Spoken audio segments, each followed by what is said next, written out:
الحمدللہ رب العالمین والصلاة والسلام علی سید المرسلین اما بعد فاعوذ باللہ من الشیطان الرجیم بسم اللہ الرحمن الرحیم۔ حضرات، یہ ماہ محرم الحرام کا مہینہ چل رہا ہے جو بہت زیادہ عظمت اور فضیلت والا ہے۔ حضرات، یہ وہی مہینہ ہے جس میں ہمارے سید الشہداء حضرت امام حسین رضی اللہ تعالیٰ عنہ نے اللہ کی بارگاہ میں اپنا سر مبارک سجدے کی حالت میں شہید کروا دیا تھا اور اسلام کے پرچم کو بلند رکھا اور اپنے پیارے نانا جان حضرت محمد صلی اللہ تعالیٰ علیہ وآلہ وسلم کی سنت کو زندہ رکھا۔ اسی کے تعلق آج میں زمین کربلا کا خونی منظر، اس کا ایک واقعہ آپ کے سامنے پیش کروں گا۔ انشاءاللہ ایمان تازہ ہو جائے گا۔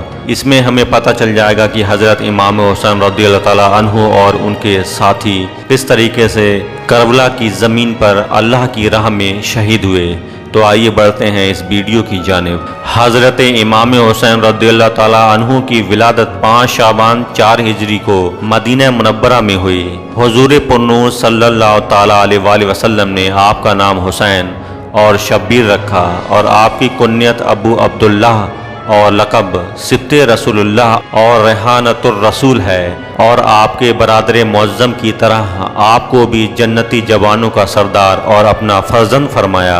جب حضرت امام حسین رضی اللہ تعالیٰ عنہ کربلا اپنا ایک چھوٹا سا لشکر لے کر پہنچے، ان کے قافلے میں عورتیں بھی تھیں، بچے بھی تھے، بوڑھے بھی تھے۔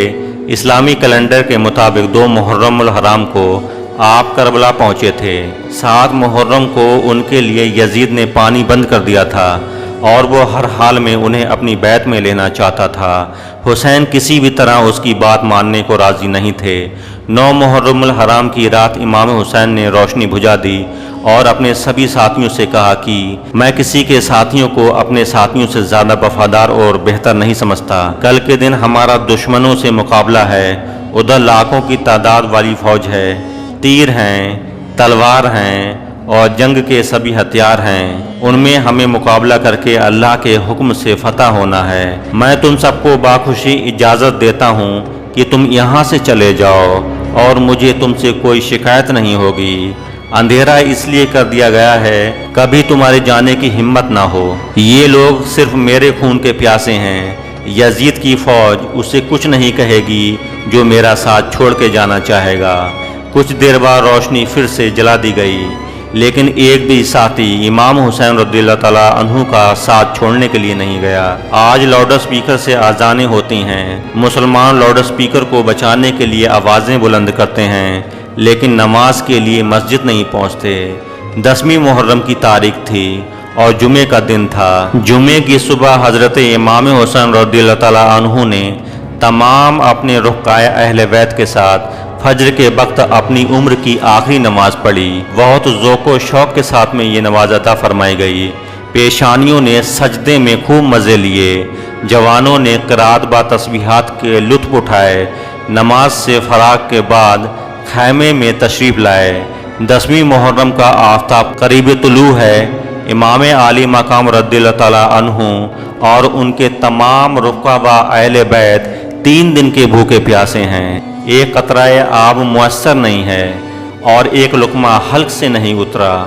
بھوک پیاس سے شدت بڑھ گئی تھی، اور دوسری طرف حضرت امام حسین رضی اللہ تعالیٰ عنہ کے دشمن 22,000 فوج اور اپنے ہاتھوں میں تیر و تلوار لیے ہوئے کھڑے ہوئے تھے۔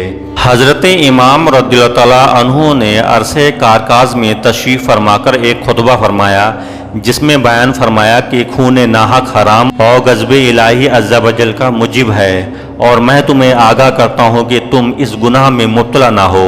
میں نے کسی کو قتل نہیں کیا ہے، کسی کا گھر نہیں جلایا، کسی پر حملہ نہیں کیا۔ اگر تم اپنے شہر میں میرا آنا پسند نہیں کرتے ہو تو مجھے واپس جانے دو۔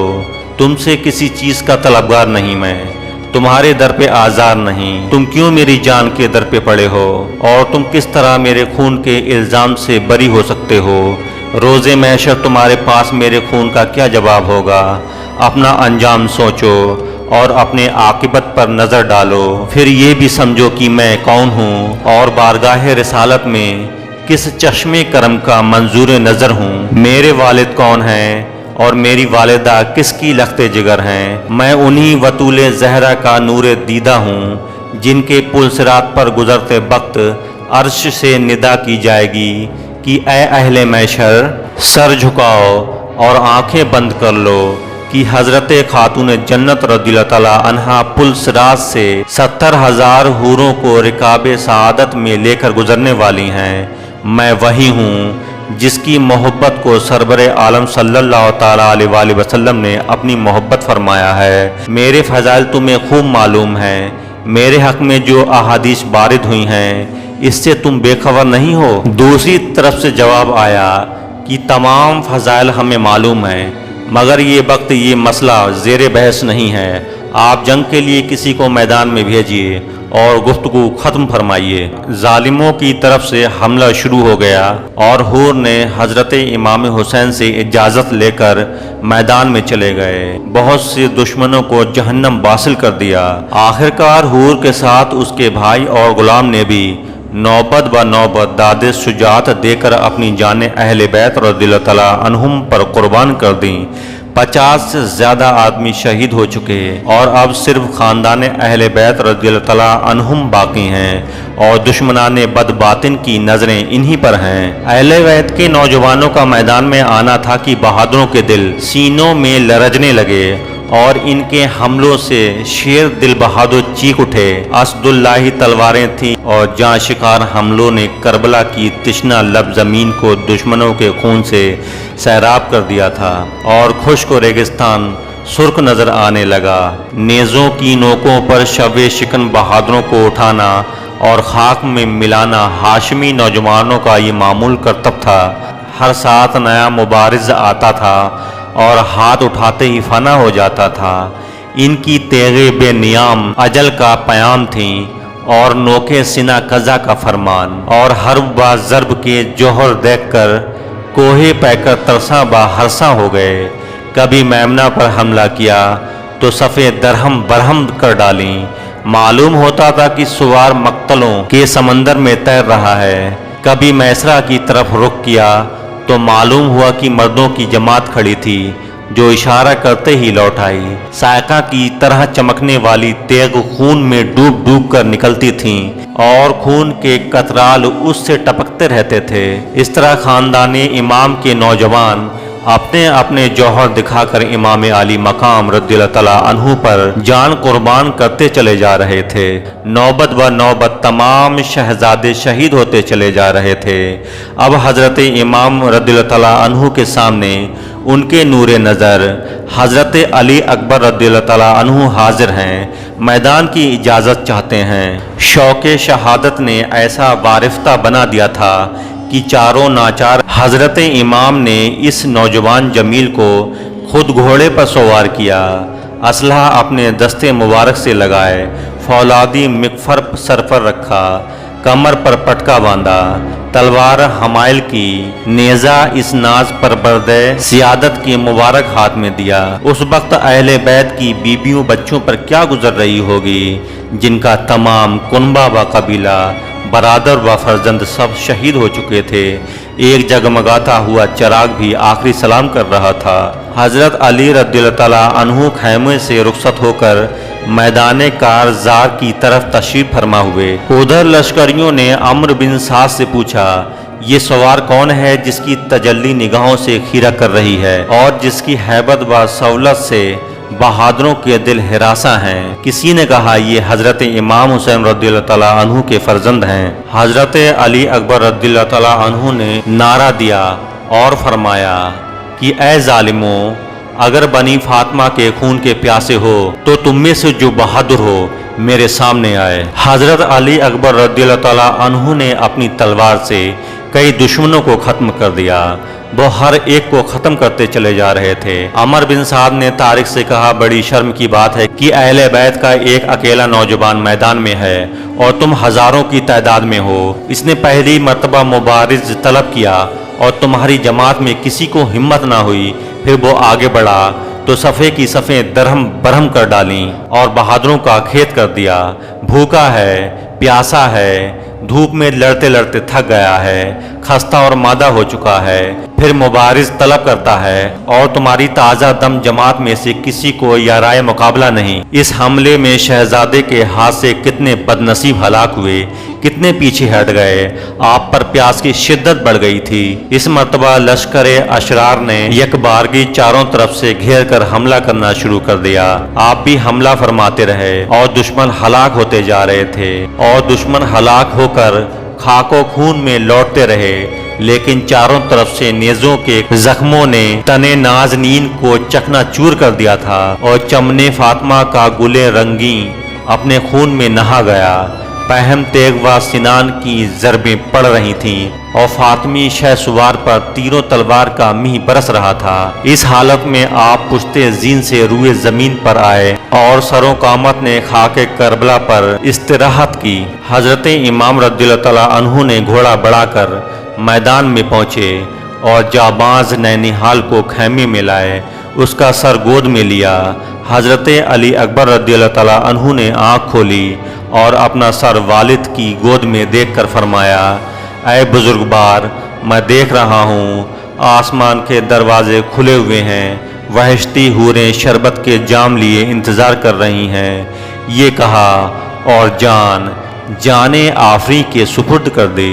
اب حضرت امام رضی اللہ تعالیٰ عنہ کے چھوٹے فرزند علی اصغر رضی اللہ تعالیٰ عنہ، جو ابھی کمسن ہیں، شیر خوار ہیں، پیاس سے بےتاب ہیں، شدت تشنگی سے تڑپ رہے ہیں، ماں کا دودھ خشک ہو گیا ہے، پانی کا نام نشان تک نہیں ہے۔ اس چھوٹے بچے کی خشک ننھی زبان باہر آ رہی ہے، بے چینی میں ہاتھ پاؤں ہلاتے ہیں اور پینچ کھا کھا کر رہ جاتے ہیں۔ کبھی ماں کی طرف دیکھتے ہیں اور ان کو سوکھی زبان دکھاتے ہیں۔ نادان بچہ کیا جانتا ہے کہ ظالموں نے پانی بند کر دیا ہے۔ یہ سب والدہ سے نہیں دیکھا جا رہا تھا۔ والدہ نے حضرت امام حسین رضی اللہ تعالیٰ عنہ سے عرض کی، اس ننھی سی جان کی بےتابی نہیں دیکھی جاتی، اس کو گود میں لے جائیے اور اس کا حال ظالمانے سنگ دل کو دکھائیے، اس پر تو رحم آئے گا، اس کو تو چند قطرے دے دیں گے، یہ نہ جنگ کرنے کے لائق ہے نہ میدان کے لائق ہے، اس نے کسی کا کیا بگاڑا ہے۔ حضرت امام حسین رضی اللہ تعالیٰ عنہ اس چھوٹے نور نظر کو سینے سے لگا کر سپاہی دشمن کے پاس پہنچے اور فرمایا کہ اپنا تمام کنبہ تو تمہاری بے رحمی اور جوروں جفا نے نظر کر چکا ہوں۔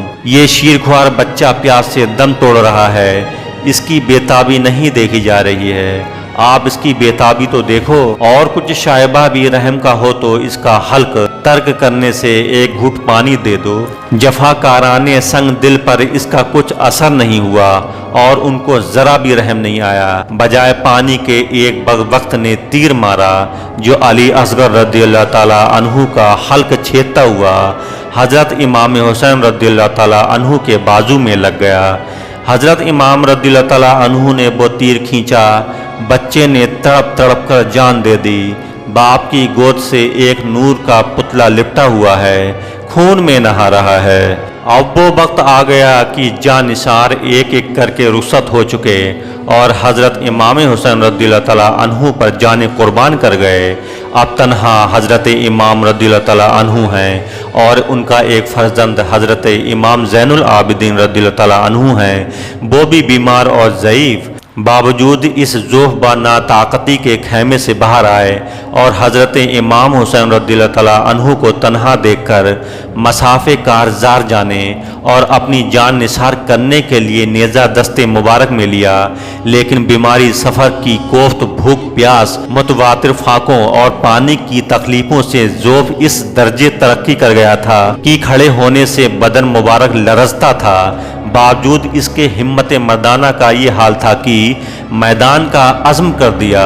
حضرت امام رضی اللہ تعالیٰ عنہ نے فرمایا، جانے پدر لوٹ جاؤ، میدان جانے کا قصد نہ کرو، میں کنبہ قبیلہ، عزیز و اقارب، خدام، موالی جو ہمراہ تھے، راہ حق میں نثار کر چکا ہوں اور الحمدللہ ان سب مسائل کو اپنے جد کریم صلی اللہ تعالیٰ علیہ وآلہ وسلم کے صدقے میں صبر و تحمل کے ساتھ برداشت کیا اور اپنا ناچیز ہدیہ سر راہ خدا میں نظر کرنے کے لیے حاضر ہوں۔ تمہاری ذات کے ساتھ بہت امیدیں وابستہ ہیں۔ بے کسان اہل بیت کو وطن تک کون پہنچائے گا؟ بیویوں کی نگہداشت کون کرے گا؟ جد و پدر کی جو علامتیں میرے پاس ہیں کس کو سپرد کی جائیں گی؟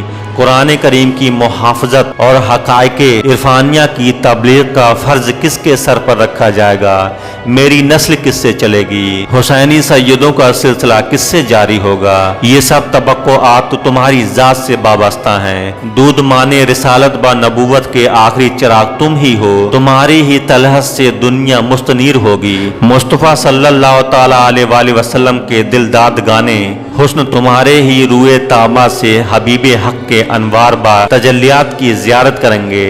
اے نور نظر، لگتے جگر، یہ تمام کام تمہارے ذمے کیے جاتے ہیں۔ میرے بعد تم ہی میرے جانشین ہوگے، تمہیں میدان جانے کی اجازت میں نہیں دوں گا۔ حضرت زین العابدین رضی اللہ تعالیٰ عنہ نے عرض کیا کہ میرے بھائی تو جان نثاری کی سعادت پا چکے ہیں اور حضور کے سامنے ہی ساقی کوثر صلی اللہ تعالیٰ علیہ وآلہ وسلم کے آغوش رحمت با کرم میں پہنچے۔ میں تڑپ رہا ہوں، مگر حضرت امام حسین رضی اللہ تعالیٰ عنہ نے کچھ پذیرانہ فرمایا اور امام زین العابدین رضی اللہ تعالیٰ عنہ کو ان تمام ذمہ داریوں کا حامل کیا اور خود جنگ کے لیے تیار ہوئے۔ قبائے مصری پہنی، امام رسول خدا صلی اللہ تعالیٰ علیہ وآلہ وسلم سر پر باندھا، سید الشہداء امیر حمزہ رضی اللہ تعالیٰ عنہ کی سپر پشت پر رکھی، حضرت حیدر کرار کی ذوالفقار آبدار حمائل کی رضائے الہی پر صابر و شاکر رہنے کی ہدایت کی اور سب کو سپرد خدا کر کے میدان کی طرف رخ کر دیا۔ اب نہ قاسم ہیں، نہ ابو بکر صدیق ہیں، نہ عمر ہیں، نہ عثمان ہیں، نہ اون ہیں، نہ اون جعفر ہیں، نہ عباس ہیں جو حضرت امام رضی اللہ تعالیٰ عنہ کو میدان جانے سے روکیں۔ اپنی جانوں کو امام رضی اللہ تعالیٰ عنہ پر فدا کر دیں۔ علی اکبر رضی اللہ تعالیٰ عنہ بھی آرام کی نیند سو رہے ہیں جو حصول شہادت کی تمنا میں بے چین تھے۔ تنہا امام حسین رضی اللہ تعالیٰ عنہ ہیں اور آپ ہی کو اعداء کے مقابلے جانا ہے۔ خیمے سے چلے اور میدان میں پہنچے، حق با صداقت کا روشن آفتاب سرزمین شام میں طالع ہوا، امید زندگانی با تمنائے زیست کا گرد و غبار اس کے جلوے کو چھپا نہ سکا۔ پھر آپ نے ایک خطبہ فرمایا اور اس میں حمد و صلات کے بعد فرمایا، اے قوم، خدا عز و جل سے ڈرو جو سب کا مالک ہے، جان دینا جان لینا سب اس کے قدرت با اختیار میں ہے۔ اگر تم خدا بند عالم پر یقین رکھتے اور میرے جد حضرت سید انبیاء مصطفیٰ صلی اللہ تعالیٰ علیہ وآلہ وسلم پر ایمان لائے تو ڈرو کہ قیامت کے دن میزان عدل قائم ہوگی، اعمال کا حساب کیا جائے گا۔ میرے والدین محشر میں اپنی آل کے بے گناہ خونوں کا مطالبہ کریں گے۔ حضور سید انبیاء صلی اللہ تعالیٰ علیہ وآلہ وسلم جن کی شفاعت گناہگاروں کی مغفرت کا ذریعہ ہیں اور تمام مسلمان جن کی شفاعت کے امیدوار ہیں، وہ تم سے میرے اور میرے جانشانوں کے خون ناحق کا بدلہ چاہیں گے۔ تم نے میرے خیمے سے 70 سے زیادہ کو شہید کر دیا ہے، اب میرے قتل کرنے کا ارادہ رکھتے ہو؟ خبردار ہو جاؤ کہ ایشی دنیا میں پائیداری باقیام نہیں۔ اگر سلطنت کی تمامی میرے در پہ آزار ہو تو مجھے موقع دو کہ میں عرب چھوڑ کر دنیا کے کسی اور حصے میں چلا جاؤں۔ اگر یہ منظور نہ ہو اور اپنی حرکات سے باز نہ آؤ تو ہم اللہ تعالیٰ کے حکم اور اس کی مرضی پر ثابت با شاکر ہیں۔ حضرت امام رضی اللہ تعالیٰ عنہ کی زبان گوہر فشاں سے یہ کلمات سن کر کوفیوں میں سے بہت لوگ رو پڑے۔ دل سب کے جانتے تھے کہ وہ حق پر ہیں، وہ برسر ظلم و جفا ہیں اور حمایت باطل کے لیے انہوں نے دارین کی روسیائی اختیار کی ہے، اور یہ بھی سب کو یقین تھا کہ امام مظلوم رضی اللہ تعالیٰ عنہ حق پر ہیں۔ لیکن شمر وغیرہ سب بد سیرت با پلیت طبیعت رذیل کچھ متاثر نہ ہوئے، بلکہ یہ دیکھ کر کہ لشکریوں پر حضرت امام حسین رضی اللہ تعالیٰ عنہ کی تقریر کا کچھ اثر معلوم ہوتا ہے تو کہنے لگے کہ آپ کس سے کوتا کیجئے اور ابن زیاد کے پاس چل کر یزید کی بیعت کر لیجئے تو کوئی آپ سے تعارض نہیں کرے گا، ورنہ بجوز جنگ کے کوئی چارہ نہیں ہے۔ حضرت امام حسین رضی اللہ تعالیٰ عنہ کو انجام معلوم تھا، لیکن یہ تقریر اقامت حجت کے لیے فرمائی تھی کہ انہیں کوئی عذر باقی نہ رہے، مگر 20,000 کی تعداد امام رضی اللہ تعالیٰ عنہ کو بے کسوں تنہا دیکھ کر جوش بہادری جو دکھانا چاہتی تھی۔ لشکریوں کو یقین تھا کہ حضرت امام حسین رضی اللہ تعالیٰ عنہ پر بھوک پیاس کی تکلیف حد سے گزر چکی ہے، صدموں نے ضعیف کر دیا ہے، اور ایسے وقت امام رضی اللہ تعالیٰ عنہ پر غالب آ جانا کچھ مشکل نہیں ہے۔ اب حضرت امام رضی اللہ تعالیٰ عنہ کے مقابلے آتے رہے، مگر جو سامنے آیا ایک ہی ہاتھ میں اس کا قصہ تمام فرما دیا۔ کسی کے سر پر تلوار ماری تو زین تک کاٹ ڈالی، کسی کے حمائلی ہاتھ مارا تو کلمی تراش دیا، خود و مغفر کاٹ ڈالے، جوشن با آئینے قطع کر دیے، کسی کو نیزے پر اٹھایا اور زمین پر پٹک دیا، کسی کے سینے میں نیزہ مارا اور پار کر دیا، زمین کربلا میں بہادران کوفہ کا کھیت بو دیا۔ جس طرف گھوڑا بڑھتا تھا پرے کے پرے کٹ جاتے تھے، دشمن حیرت زدہ ہو جاتے تھے، حیرت میں آ گئے کہ حضرت امام حسین رضی اللہ تعالیٰ عنہ کے حملے جانستان سے رہائی کی کوئی صورت نہیں ہے، ہزاروں آدمیوں میں گھرے ہوئے ہیں اور دشمنوں کا سر اس طرح اڑا رہے ہیں جس طرح باد خزاں کے جھونکے درختوں سے پتے گراتے ہیں۔ تیر اندازوں کی جماعتیں ہر طرف سے گھر آئیں اور امام تشنکام رضی اللہ تعالیٰ عنہ کو گرداب بلا میں گھیر کر تیر برسانے شروع کر دیے۔ گھوڑا اس قدر زخمی ہو گیا تھا کہ اس میں کام کرنے کی قوت بھی نہیں رہی۔ ناچار حضرت امام رضی اللہ تعالیٰ عنہ کو ایک جگہ ٹھہرنا پڑا۔ ہر طرف سے تیر کی بارش ہو رہی تھی اور امام مظلوم کا تن ناز پربر نشانہ بنا ہوا ہے، نورانی جسم زخموں سے چکنا چور اور لہو لہان ہو رہا ہے۔ بے شرم کوفیوں نے سنگ دلی سے محترم مہمان کے ساتھ یہ سلوک کیا۔ ایک تیر پیشانی اقدس پر لگا، یہ پیشانی مصطفیٰ صلی اللہ تعالیٰ علیہ وآلہ وسلم کی بوسہ گاہ تھی، یہ سیمائے نور حبیب خدا صلی اللہ تعالیٰ علیہ وآلہ وسلم کے آرزو مندان جمال کا قرار دل ہے۔ کوفہ نے اس پیشانی مصطفیٰ اور اس جبین پرزیہ کو تیر سے گھائل کیا۔ حضرت رضی اللہ تعالیٰ عنہ کو چکر آ گیا اور گھوڑے سے نیچے آئے۔ اب نامردان سیاہ باطن نے نیزوں پر رکھ دیا، نورانی پیکر خون میں نہا گیا، آپ شہید ہو کر زمین پر گر پڑے۔ ظالمان بدکش نے اسی پر اکتفا نہیں کیا اور حضرت امام رضی اللہ تعالیٰ عنہ کی مصیبتوں کا اسی پر خاتمہ نہیں ہو گیا۔ دشمنان ایمان نے سر مبارک کو تن اقدس سے جدا کرنا چاہا اور نظر ابن خرشہ اس ناپاک ارادے سے آگے بڑھا، مگر امام رضی اللہ تعالیٰ عنہ کی ہیبت سے اس کے ہاتھ کانپ گئے اور تلوار چھوٹ پڑی۔ خولی ابن یزید پلید نے یا شبل ابن یزید نے یا شمر نے بڑھ کر آپ کے سر اقدس کو تن مبارک سے جدا کر دیا۔ صادق جاباز نے عہد وفا پورا کیا اور دین حق پر قائم رہ کر اپنا کنبہ اپنی جان راہ خدا میں اس علول عظمی سے نظر کی، سوکھا گلا کاٹا گیا اور کربلا کی زمین سید الشہداء کے خون سے گلزار بنی۔ سربا تن کو خاک میں ملا کر اپنے جد کریم صلی اللہ تعالیٰ علیہ وآلہ وسلم کے دین کی حقانیت کی عملی شہادت دی۔ کربلا کے بیابان میں ظلم و جفا کی آندھی چلی، مصطفیٰ چمن کے گچا با گلباد سموم کی نظر ہو گئے۔ خاتون جنت رضی اللہ تعالیٰ عنہا کا لہلہاتا داغ دوپہر میں کاٹا گیا۔ بچے اس غریب الوطنی میں یتیم ہوئے، بیوی بیوہ ہوئیں، مظلوم بچے اور بےکس بیبیاں گرفتار کیے گئے۔ محرم 61 ہجری کی 10ویں تاریخ کے روز 56 سال 5 مہینے 5 دن کی عمر میں حضرت امام حسین نے اس دار ناپائیدار سے رحلت فرمائی اور داعی اجل کو لبیک کہی۔ ابن زیاد بد نہاد نے سر مبارک کو کوفہ کے کوچے بازار میں پھروایا اور اس طرح اپنی بے حیمیتی با بے حیائی کا اظہار کیا۔ پھر حضرت سید الشہداء اور ان کے تمام جاباز شہداء کے سروں کو اسیران اہل بیت کے ساتھ شمر ناپاک کی ہمراہی میں یزید کے پاس دمشق بھیجا۔ یزید نے سر مبارک اور اہل بیت کو حضرت امام زین العابدین رضی اللہ تعالیٰ عنہ کے ساتھ مدینہ طیبہ بھیجا۔ اور وہاں حضرت امام رضی اللہ تعالیٰ عنہ کا سر مبارک آپ کی والدہ ماجدہ حضرت خاتون جنت رضی اللہ تعالیٰ عنہا یا حضرت حسن رضی اللہ تعالیٰ عنہ کے پہلو میں مدفون ہوا۔ حضرات، میں آپ کو بتانا چاہوں گا کہ اس واقعے سے ہمیں کیا نصیحت ملتی ہے۔ حضرت حسین رضی اللہ تعالیٰ عنہ نے ہر ظلم سہ کر اور صبر کر کے زمانے کو دکھا دیا کہ کس طرح ظلم کو ہرایا جاتا ہے۔